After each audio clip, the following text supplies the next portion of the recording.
ভাল করে দাও মুই ড্রেস তো কামলা ভাল করে দাও লাইন বাই লাইন করে না চলিব না চলিব রাস্তার কামত দুর্নীতি না চলিব না চলিব না চলিব রাস্তার কামত দুর্নীতি না চলিব না চলিব না চলিব বৰ্তমান আগত গোলাঘাট সমষ্টি আছিল বৰ্তমান গৌৰীপুৰ সমষ্টিৰ বৰুণডাঙ্গা পঞ্চায়তৰ 10 নম্বৰ ৱাৰ্ড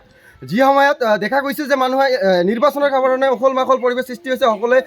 কেণ্ডিডেটৰ লগত গৈ আছে সেই সময়ত দুখ প্ৰকাশ কৰিব লাগিব সেই সময়ত আমালোকে কি কৰিছোঁ কটীয়াৰো ইয়াত প্ৰতিবাদ কৰিছোঁ কাৰণটো হ'ল যে ইয়াত প্ৰায় 1 কিলোমিটাৰ ৰাস্তাৰ কাম 2023-24 বৰ্ষত কামখিনি উদ্ভাৱন কৰিছিল কিন্তু কি হ'ল তাৰ ভিতৰত 100 মিটাৰ কাম কৰি আধা কাম কৰি আধাতে এৰি থৈ গ'ল আৰু বাকীখিনি কামখিনি কমপ্লিট নহ'ল তাৰপিছত কি হ'ল বৰষুণ আহিল মানুহৰ মানে বহুদিন পিছত বছৰৰ প্ৰথম বৰষুণ আহিল এইটো মানে উখল মাখল এটা মানে ভাল লগা কথা কিন্তু বৰষুণ আহি আমাৰ কি হ'ল কালৰূপ সৃষ্টি হ'ল ভয়ংকৰ পৰিৱেশ সৃষ্টি হ'ল কিয়নো ইয়াত প্ৰায় 2-3 হাজাৰ মানুহ মানে ইয়াত জনবসতি ইয়াত বাস কৰে লগতে ইয়াত 2-4খন স্কুল এই ৰাস্তাৰে যাবলগীয়া হয় কিন্তু স্কুলৰ ল'ৰা ছোৱালীবিলাক কি হৈছে ইয়াত যেতিয়া স্কুললৈ বৰষুণৰ পিছত স্কুললৈ যেতিয়া যায় কি হয় এই ৰাস্তাৰ যি পৰিৱেশ এই পৰিৱেশ ল'ৰা ছোৱালীবিলাক কি হয় তাত পৰি যায় আৰু যিবিলাক বাইকেৰে যাত্ৰা কৰোঁ বা বিভিন্ন যান বাহনৰ যাত্ৰা কৰিলে যাত্ৰীবাহী মানুহৰ কি হয় তাত বাগৰি পৰি যায় আৰু খবৰ লৈছোঁ যে 2-এজন মানুহৰ কি হৈছে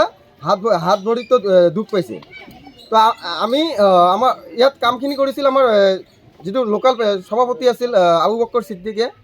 আমাৰ প্ৰাক্তন সভাপতি এই সভাপতিজনে আধা কামত এৰি থৈছে তো আমাৰ সন্দেহ হয় যে বাকী টকা তেওঁৰ পকেটত সোমাইছে নেকি আধা কাম কৰি আধাতে তো আমি চৰকাৰক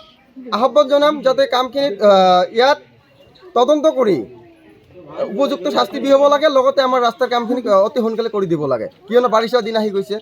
লগতে দ্বিতীয় কথা হ'ল যে আমাৰ এই প্ৰাক্তন সভাপতিজনে এইবাৰ নমিনেশ্যন ছাবমিট কৰিছে যদি ইয়াৰ প্ৰত্যুত্তৰ যি মানে 5 বছৰত যি কৰিলে এই ৰাইজৰ লগত স্থানীয় ৰাইজৰ লগত ইয়াৰ প্ৰত্যুত্তৰ এই প্ৰাক্তন সভাপতি বৰ্তমান মানে সদস্য পদত যি নমিনেশ্যন দিছে তাৰ প্ৰত্যুত্তৰ ৰাইজে দিব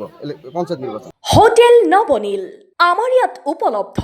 ওয়ো ফেচিলিটি আমি কাপল ফ্ৰেণ্ডলি আমাৰ সুবিধা লগতে বিবাহ ভৱন ৰেষ্টুৰেণ্ট কনফাৰেন্স হল বাৰ্থডে পাৰ্টি উদযাপন কৰাৰো সুবিধা আছে আমাৰ ইয়াত যোগাযোগৰ নম্বৰ 7635980100 আৰু 7002691801 আমাৰ ঠিকনা হৰিপুৰ নলবাৰী ৰাষ্ট্ৰীয় ঘাইপথৰ কাষত নাইৰা পেট্ৰল পাম্পৰ সমীপত।